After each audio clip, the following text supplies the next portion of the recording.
अस्सलाम वालेकुम 10th class, कैसे हैं आप सब। उम्मीद है आप सब खैरियत से होंगे। चलिए जी नेक्स्ट टॉपिक स्टार्ट करते हैं। ये है फर्टिलाइजेशन। इस टॉपिक के अंदर देखेंगे कि फर्टिलाइजेशन है क्या, एक्सटर्नल फर्टिलाइजेशन क्या है, इंटरनल फर्टिलाइजेशन क्या है, उसका इन्वायरमेंट क्या होता है, किन जानदारों के अंदर एक्सटर्नल फर्टिलाइजेशन होगी, किन जानदारों के अंदर इंटरनल फर्टिलाइजेशन हो रही है। इसके अलावा एक्सटर्नल फर्टिलाइजेशन का एडवांटेज क्या है, नुकसान क्या है, और इंटरनल फर्टिलाइजेशन का एडवांटेज और नुकसान क्या होता है। चलिए जी स्टार्ट करते हैं। फर्टिलाइजेशन क्या है? एक ऐसा प्रोसेस है जिसमें फ्यूजन होगी, गैमेट्स की फ्यूजन होती है। What is the gametes? Gametes होते हैं बच्चे दो तरह के गैमेट्स होंगे, एक होता है मेल गैमेट और दूसरे होते हैं फीमेल गैमेट्स।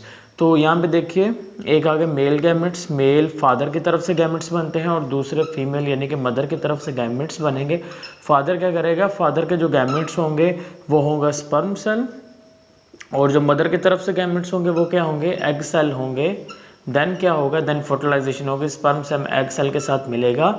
अब ये देखो, ये भी गैमेट है और ये भी गैमेट्स है। जब ये दोनों गैमेट्स आपस में फ्यूज्ड हो जाएंगे और उसके फ्यूजन के नतीजे में क्या बनेगा? जाइगोट बन जाएगा।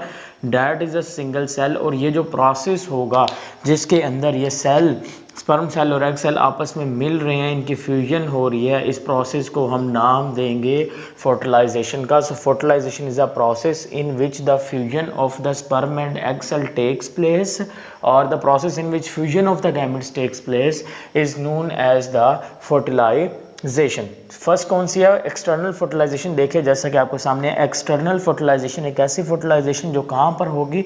एक्सटर्नल, फीमेल की बॉडी से बाहर होगी। उस तरह की जो फर्टिलाइजेशन होगी उसे कहेंगे एक्सटर्नल फर्टिलाइजेशन। अब ये किस इन्वायरमेंट में होगी?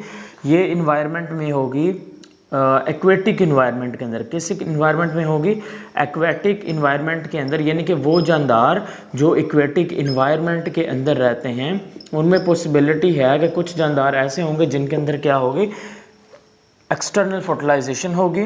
अब जब एक्सटर्नल फर्टिलाइजेशन होगी तो जारी बात है जाइगोट जो बनेगा वो वाटर के अंदर बनेगा। देखें, इक्वेटिक इन्वायरमेंट एक ऐसा इन्वायरमेंट जिसके अंदर क्या मौजूद होगा? जिसके अंदर वाटर मौजूद होगा, पानी मौजूद होगा। तो इसमें क्या होगा कि जो मेल होगा, मेल अपने स्पर्म रिलीज कर देगा। जब स्पर्म रिलीज करेगा तो वो स्पर्म क्या होंगे? वो स्पर्म फ्लॉट करेंगे with the help of the water. Water की मदद से फ्लॉट करते हुए किस तरफ मूव कर जाएंगे? वो मूव कर जाएंगे एग सेल की तरफ। क्या करेंगे? मूव करेंगे। और जब एग सेल की तरफ मूव करेंगे तो वहाँ पर जाकर एग सेल को क्या कर देंगे?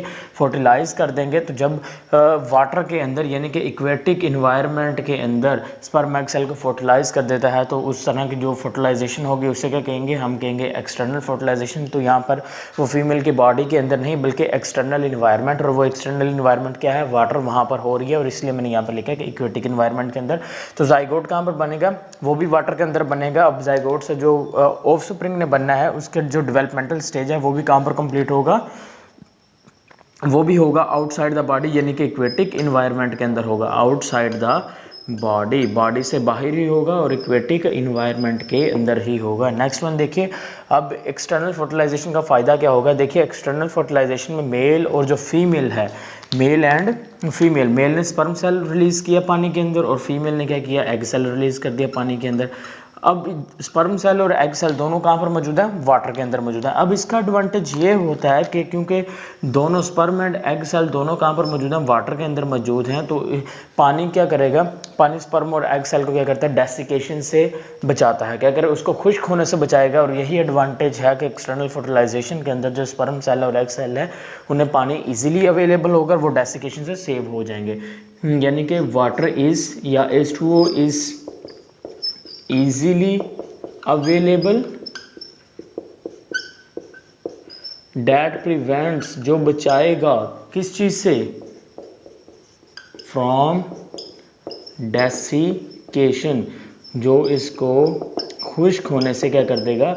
प्रिवेंट करेगा, बचाएगा। अब इसका डिसएडवांटेज क्या है? डिसएडवांटेज ये होगा कि जो मेल है या फिर फीमेल है, मेल को स्पर्म ज़्यादा अमाउंट के अंदर रिलीज़ करने पड़ेंगे, फीमेल को भी रिलीज़ करने पड़ेंगे। या फिर ऐसा हो गया गलती से मेल ने स्पर्म पहले रिलीज़ कर दिए, फीमेल ने एग सेल प्रोड्यूस नहीं कर पाई, या फीमेल ने एग सेल थोड़ी देर बाद में प्रोड्यूस किया, तो क्या होगा? वाटर के अंदर है ना, तो वाटर क्या करेगा? जो पानी की लहरें होंगी वो क्या करेंगी? वो हो सकता है कि वो जो मेल के स्पर्म हैं उसको एग से दूर लेके चली जाएं, जब वो एग को स्पर्म सेल से दूर लेके चली जाएंगे तो कभी भी फर्टिलाइजेशन नहीं हो सकेगी। So this one is the big advantage of disadvantage of the external fertilization, कि यहाँ पर चांसेस बढ़ जाते हैं, चांसेस इंक्रीजेस, चांसेस क्या हो जाएंगे, इंक्रीज हो जाते हैं।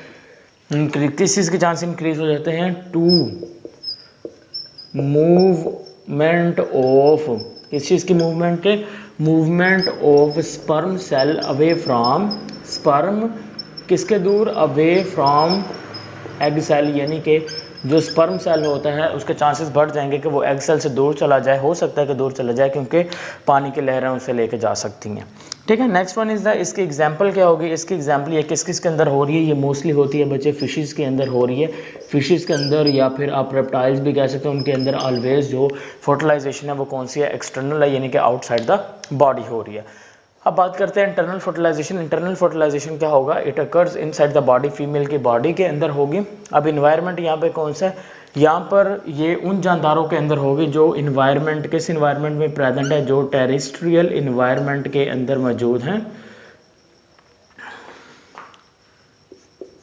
टेरेस्ट्रियल इन्वायरमेंट के अंदर मौजूद है, उनके अंदर कौन सी फर्टिलाइजेशन होगी, उनके अंदर फर्टिलाइजेशन होगी इंटरनल फर्टिलाइजेशन। देखिए अब फर्टिलाइजेशन क्या हो रही है, इंटरनल हो रही है, फीमेल की बॉडी के अंदर हो रही है, तो डेवलपमेंट भी क्या होगी, डेवलपमेंट भी इंटरनल ही होगी, डेवलपमेंट क्या होगी, इंटरनल ही होगी। अब इसका एडवांटेज क्या है, इसका एडवांटेज ये होगा कि यहाँ पर देखें कि जो मेल होगा, मेल अपने स्पर्म सेल को रिलीज़ करेगा, मेल अपने स्पर्म सेल को कहाँ पर रिलीज़ करेगा, sperm release in the female reproductive tract, female की जो रिप्रोडक्टिव ट्रैक होगी उसके अंदर क्या करेगा, रिलीज़ करेगा। अब इसका एडवांटेज ये होगा कि यहाँ पर जब वो फीमेल की बॉडी के अंदर स्पर्म सेल रिलीज़ कर देंगे तो चांसेस बहुत ज़्यादा बढ़ जाते हैं कि स्पर्म सेल को, ये एक स्पर्म सेल जाए, वो जाके एग सेल को क्या कर दे, फर्टिलाइजेशन कर दे। तो एडवांटेज ये है कि यहाँ पर जो चांसेस हैं of fertilization is increases, chances of fertilization is increase, बढ़ जाएंगे। लेकिन इसका डिसएडवांटेज भी है। अब डिसएडवांटेज क्या है, यहाँ पर देखिए, जब स्पर्म सेल को एग सेल के रिप्रोडक्टिव कैनाल के अंदर रिलीज़ किया जाएगा उस वक़्त क्या होता है कि उस वक़्त ड्यू टू रेजिस्टेंस, रेजिस्टेंस की वजह से, रेजिस्टेंस की वजह से क्या हो जाएंगे, बहुत सारे जो स्पर्म्स हैं वो ऑलरेडी उनकी डेथ हो चुकी होगी, वो डिस्ट्रॉय हो जाएंगे, वो डीजनरेट हो जाएंगे। अगर रेजिस्टेंस की वजह से भी डीजनरेट हो जाएंगे, या फिर जो फीमेल की बॉडी है, फीमेल की जो रिप्रोडक्टिव ट्रैक है, उसका जो टेम्परेचर होगा वो क्या हो जाता है, इंक्रीज़ हो जाएगा। टेम्परेचर क्या होता है, इंक्रीज़ होता है। टेम्परेचर के इंक्रीज़ होने की वजह से भी क्या हो जाएंगे, जो स्पर्म सेल हैं वो मोस्टली क्या हो जाएंगे, डिस्ट्रॉय हो जाते हैं, जिसकी वजह से चांसेस ऑफ फर्टिलाइजेशन डिक्रीज हो जाएंगे। अब ये किस में हो रही है internal fertilization, the best examples is mammals, या फिर आप कह सकते हैं humans etcetera. So this is your topic of fertilization. Subscribe to our channel by clicking the subscribe button. Click the bell button and enjoy the latest uploads from our channel.